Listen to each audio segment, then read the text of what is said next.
Hello again, everyone, and welcome to Kanpai News for the week commencing the 22nd of March, 2026. I'm your host, Nasuth. I am joined, as always, by Xeno and Thaylien. How are you boys? What's up? Doing good, doing good. Xeno always looks so tired by the time news comes around. I'm a tired boy. Yeah, he wakes up when we do Kanpai Cast. I wish. Because we definitely record after the news. Yeah. Sorry. Yeah. You meant I wake up during Kanpai Cast. Yeah. You perk up. Sorry, I thought you meant I woke up just before we actually do the recording. Right. The recording that happens after this, yes. All right, let's I get on with actually it. did wake up right before because I had a nap. We don't have a massive amount of stories, but we do still have a fair number. Hopefully the intern is a little more concise this week. So, starting out with OG, we may not notice it until after the first 5 stories when I really changed it up, but we'll start out with OG Luffy VA comes full circle as Joy Boy. Toei Animation announced on Friday that Erica Schroeder, the original English voice of Monkey D. Luffy in the 4Kids Entertainment's 2004 One Piece dub, will be voicing Joy Boy in Crunchyroll's English dub, debuting in episode 1144 through 1155 on March 24th. The casting mirrors a similar choice made for the Japanese dub, where Urara Takano, who voiced Luffy in the One Piece Defeat the Pirate Ganzak 1998 special, before Mayumi Tanaka took over the role, was cast as Joy Boy as well. The announcement comes as the One Piece anime prepares to return in Japan on April 5th for the start of the new LBAF arc, following a 3-month production hiatus, with the series now capping its normal output at a maximum of 26 episodes per year to allow for better pacing and quality in line with the manga. So, Korean cartoonists ask friend or foe AI. The Korean Cartoonists Association held its first Webtoon forum on 2026 on March 13th in Seoul's Mapo district, gathering creators, legal experts, and industry stakeholders to discuss how generative AI is reshaping Webtoon production, copyright, and creative workflows. Octobunny Studio creator Jingyu Choi kicked off the forum by presenting a Webtoon-focused AI production tool he built using Google's Vibe coding. Weird. Ew. Sharing that his AI-assisted workflow enabled production speeds up to 6.6 times faster than traditional methods. Well, than his traditional methods, while emphasizing that AI should be seen as a supportive tool rather than a replacement for artists. Korea Copyright Commission senior researcher Jong-hoon Park outlined key copyright considerations for safe AI use in creative industries, and Toon Square CEO Ho-young Lee rounded out the event with a hands-on workshop where the participants collaborated to build their own AI-assisted Webtoon production tools. Cool. Seoul's got a Webtoon now. It's about bus schedules? The Seoul city government launched a new Webtoon, Seoul Riding Dreams, on March 18th via Kakao page, using a 4-chapter narrative to showcase city policies through the story of Seun Kim, an architectural design team lead preparing for a future city competition. Yeah, the series weaves in real Seoul initiatives, including the Dawn Companion bus, late night autonomous bus service, the Ansemi app safety system, and the Hello Loneliness 120 support service. The project follows previous policy-focused webtoons from the city, Seoul's Parenting Level Up, Seoul Youth Level Up, and Seoul Middle Age Level Up Spring Again. Oh man, can you just imagine having 2 springs? Each of which surpassed 1 million views, suggesting Seoul residents are surprisingly receptive to government-sponsored manga propaganda. All right, on to the really bad news, but not unexpected. Amazon wants more money for fewer ads. Shocking, we know. Amazon announced on Friday that its ad-free subscription tier for Prime Video will be getting a price hike and a rebrand on April 10th, jumping from $2.99 to $4.99 per month and relaunching as Prime Video Ultra. This upgrade tier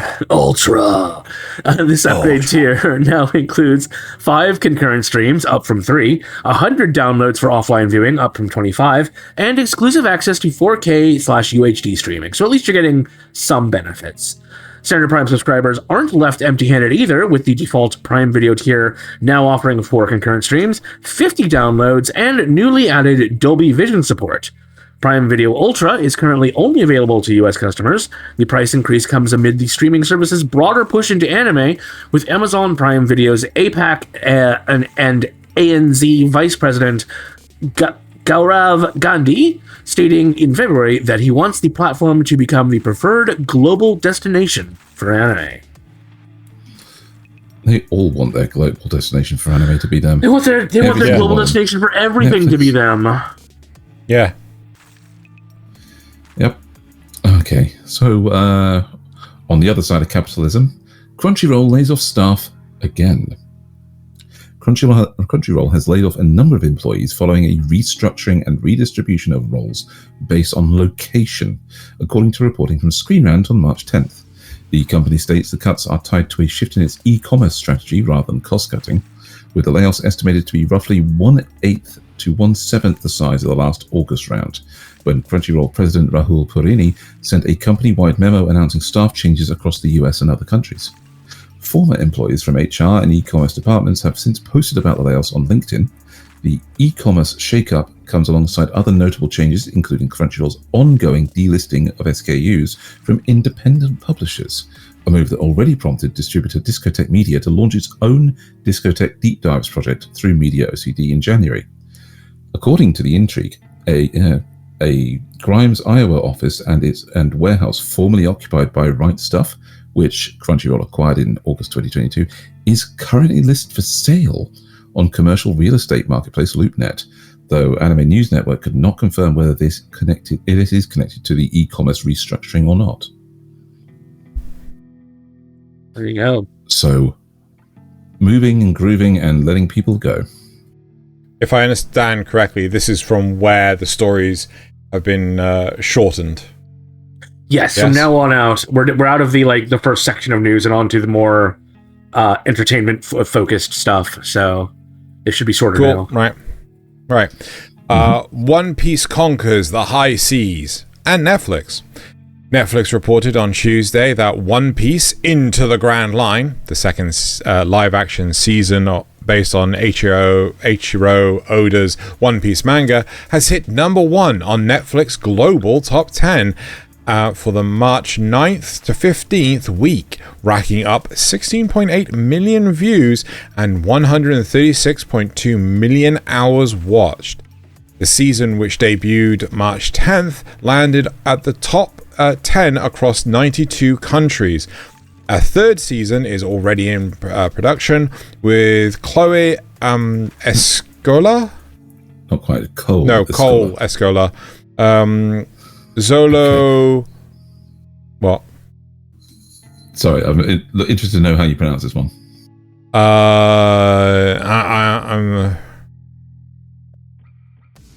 I would no say idea. Zolo Maridueña. Okay. Yeah. Aldo? Looks like. And Daisy Head joined the cast. Wonder who they're being cast as. We'll have to look them up and see. It did omit one detail that I kind of wish it had kept. While it was #1 globally, it was only #4 in the United States. That's interesting. I've been hearing people rumbling about this season wasn't as good, and I think that might be why you're seeing a lower number here than in other countries. So #1 globally, but #4 in the US. Yeah, and quite a lot of other countries it goes #1. But I mean, the important thing is, when does a sequel season ever beat the first season? It's very, very rare. I'm loving the second season because Callum Kerr makes a brilliant smoker.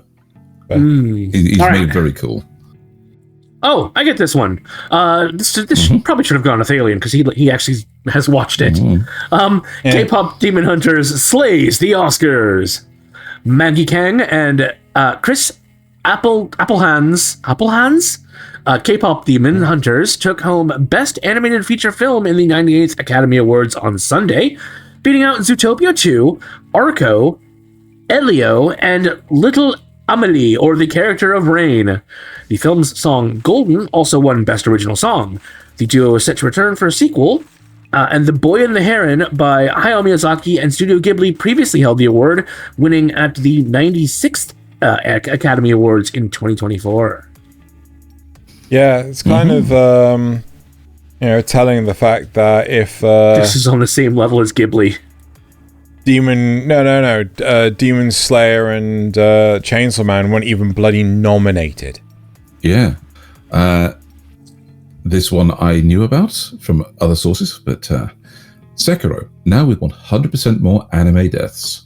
The staff of Sekiro No Defeat, the upcoming anime based on From Software's Sekiro Shadows Die Twice, revealed new details on Monday, including a 2026 revealing a 2026 Japanese theatrical edition and full cast lineup.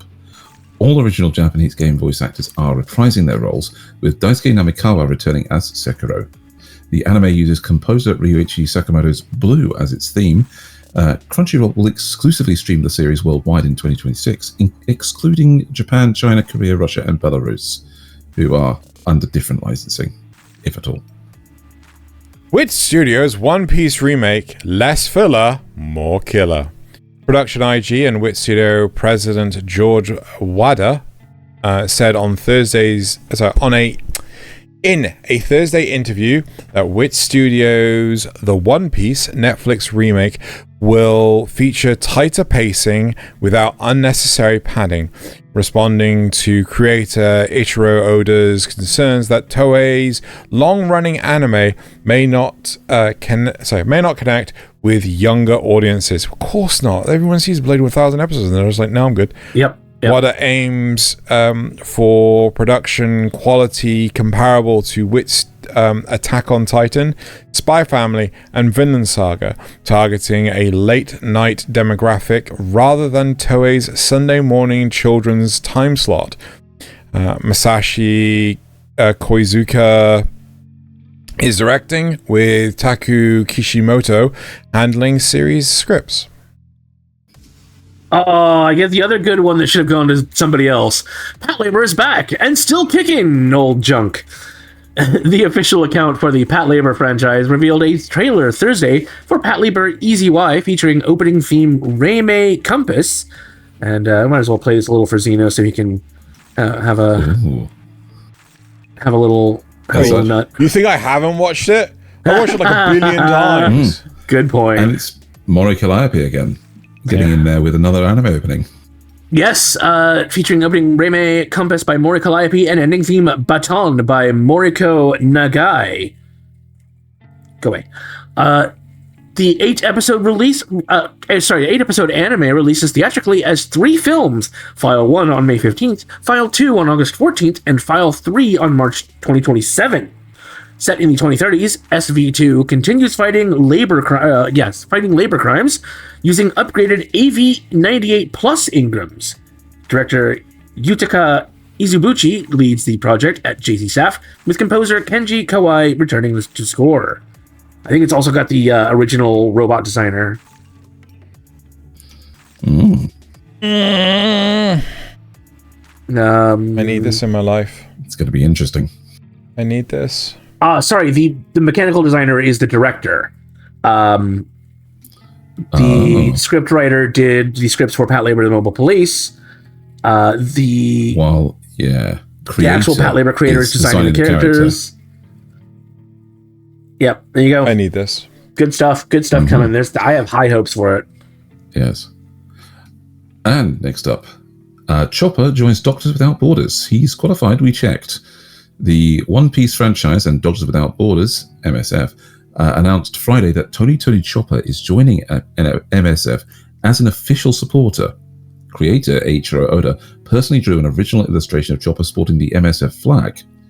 MSF launched a dedicated website stating a small doctor with a big heart embarks on a humanitarian journey, featuring an original Chopper's short comic of Chopper learning about MSF's work.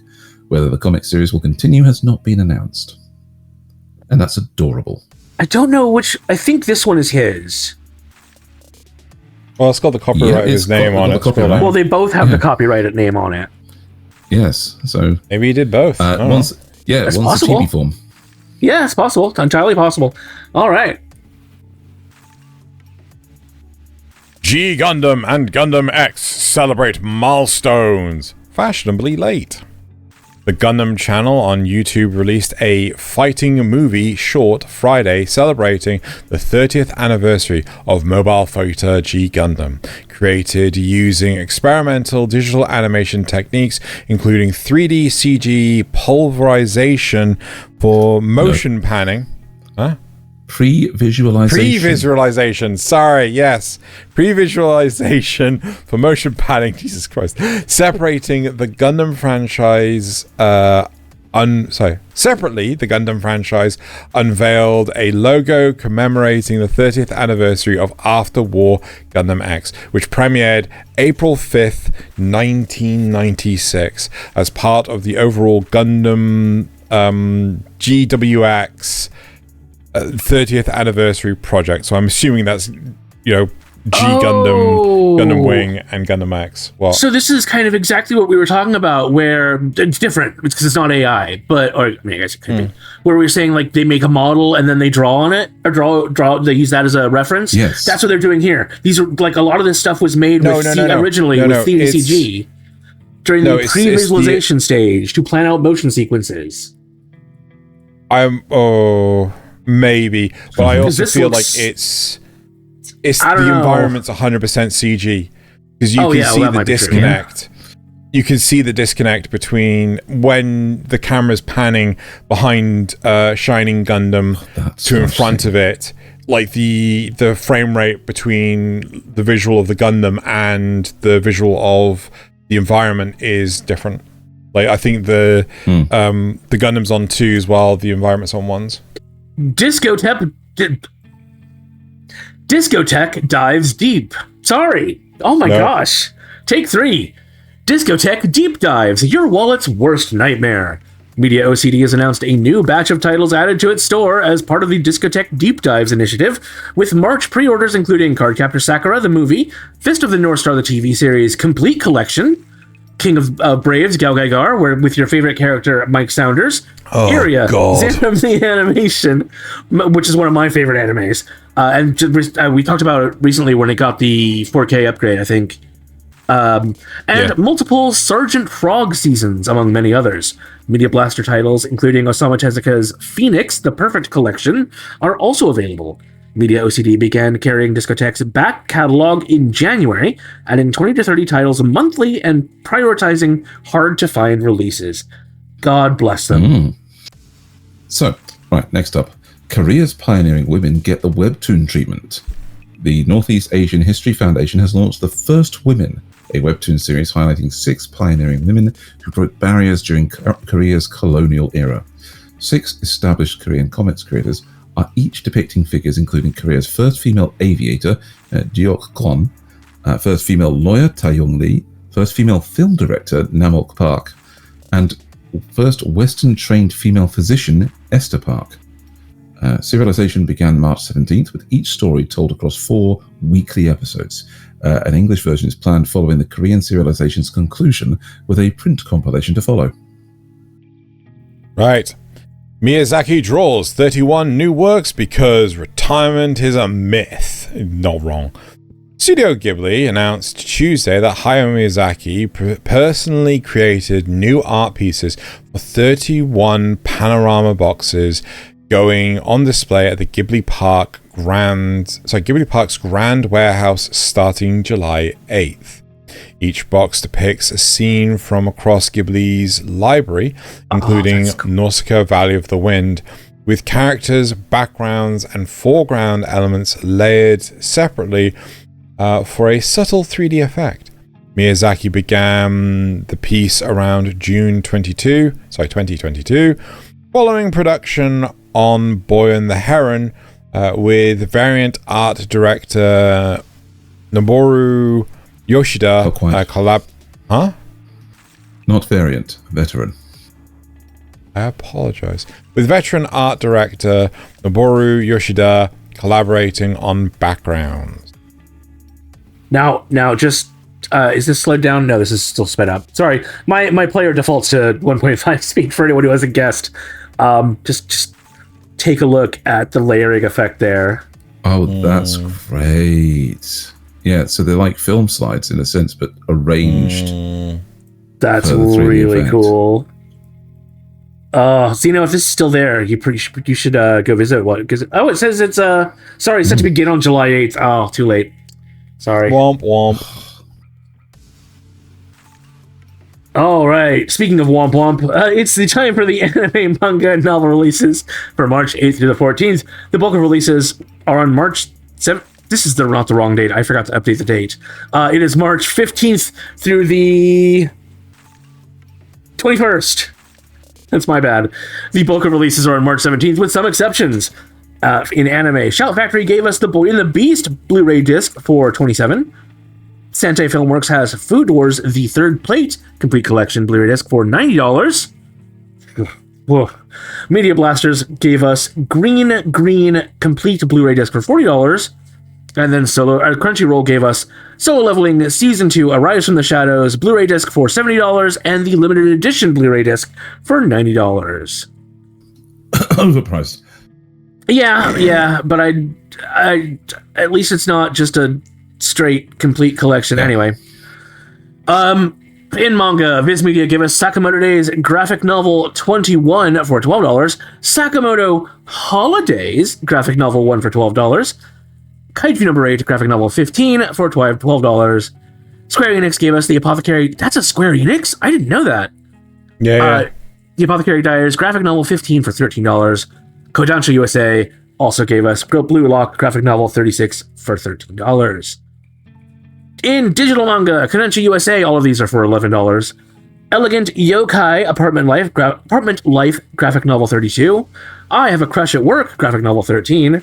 And Quality Assurance in Another World graphic novel 16.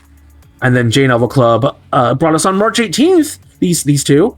This alluring, they're also both for $9. This alluring dark elf has the heart of a middle-aged man graphic novel 2, and The Conqueror from a Dying Kingdom graphic novel 7.